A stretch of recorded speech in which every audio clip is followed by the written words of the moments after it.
Hola, ¿qué tal?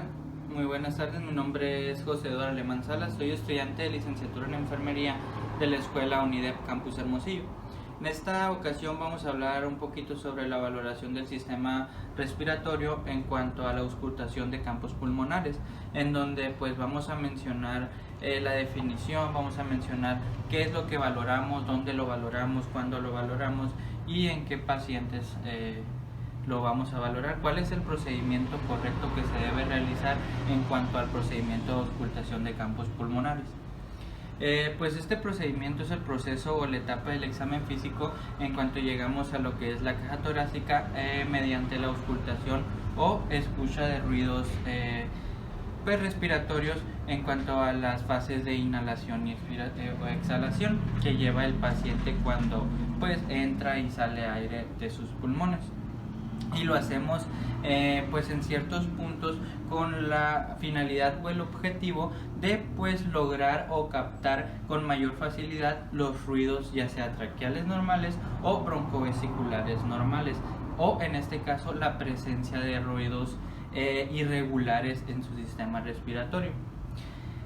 Pues ¿qué vamos a valorar en cuanto a las fases de inhalación y exhalación? Valoramos la fuerza, valoramos la frecuencia, valoramos la profundidad y el esfuerzo que pues produce al momento de llevar a cabo la fase, además de pues encontrar ruidos respiratorios anormales o broncovesiculares anormales, como lo son los ruidos estertores, los ruidos crepitantes, extridores, sibilancias, roncus, etcétera, etcétera, que nos van a llevar a nosotros pues a tener una visualización hacia el paciente sobre la afección o la etiología que le está causando este problema y a pues intervenirlo pues lo más rápido posible y planear ciertos planes de cuidado que nos van a ayudar a nosotros a la evolución del paciente y pues a eliminar o disminuir su afección.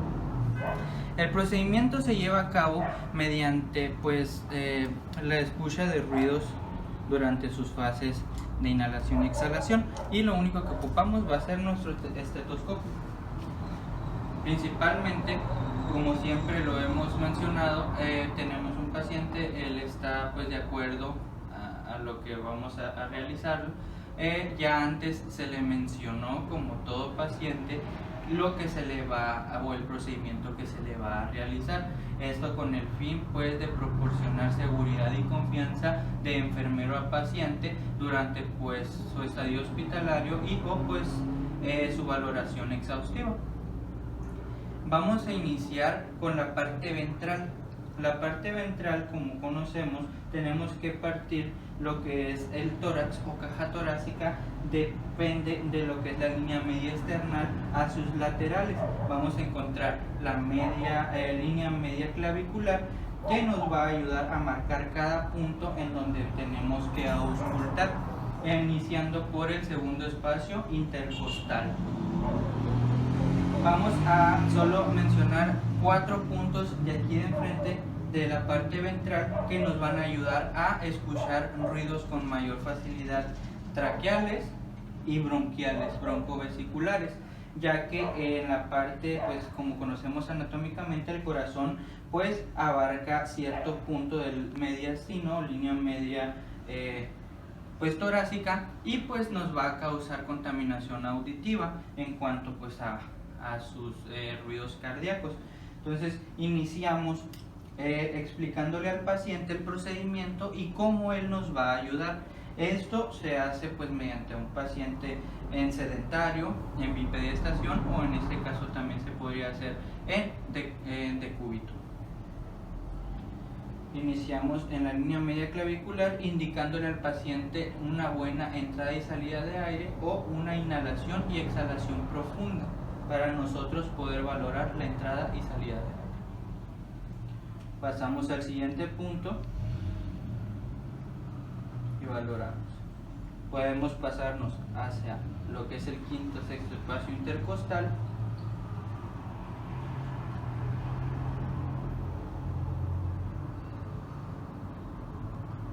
dejando libre estos 4 puntos por la contaminación auditiva. Al terminar con la parte ventral, le pedimos al paciente que si nos puede proporcionar la parte dorsal de su caja torácica.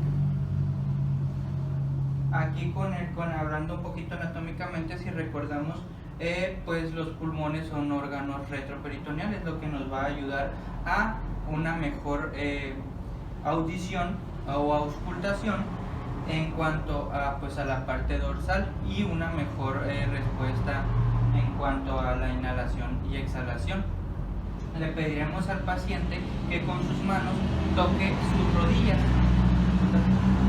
y extienda sus manos. Esto nos va a ayudar a que las escápulas se abran, ¿sí? Y al momento de la inhalación y exhalación tenga una libre expansión.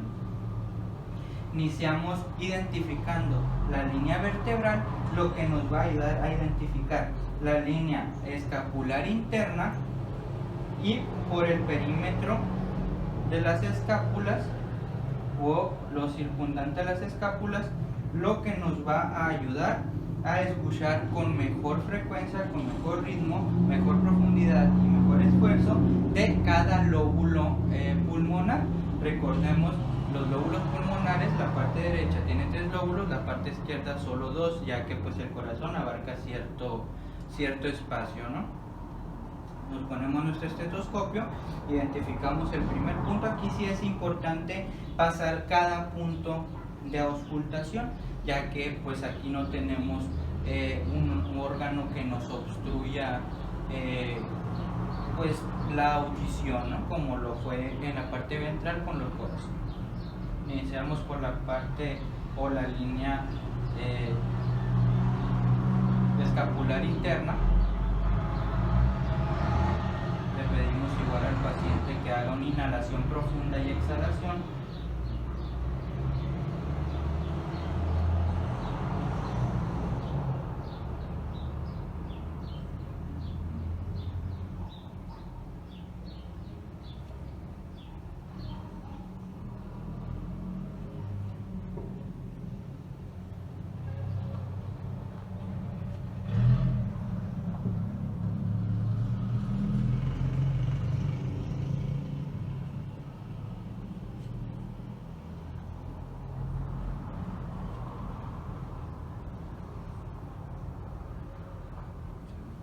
Y al terminar la evaluación y auscultación pulmonar, es importante pues mencionar, o en este caso hacer los registros clínicos necesarios de los hallazgos clínicos del paciente. También pues cabe resaltar lo que mencionamos sobre la apertura de las escápulas. Esto nos va a proporcionar una mejor audición.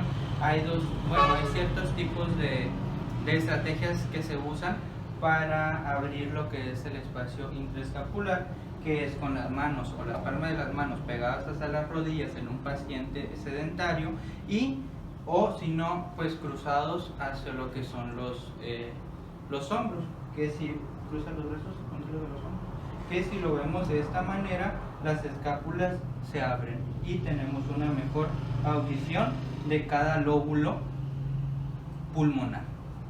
Entonces, por mi parte fue todo. Espero que les haya gustado. La información es corta pero muy necesaria en cuanto a un examen físico exhaustivo, una exploración física en cuanto a pues audición de focos pulmonares.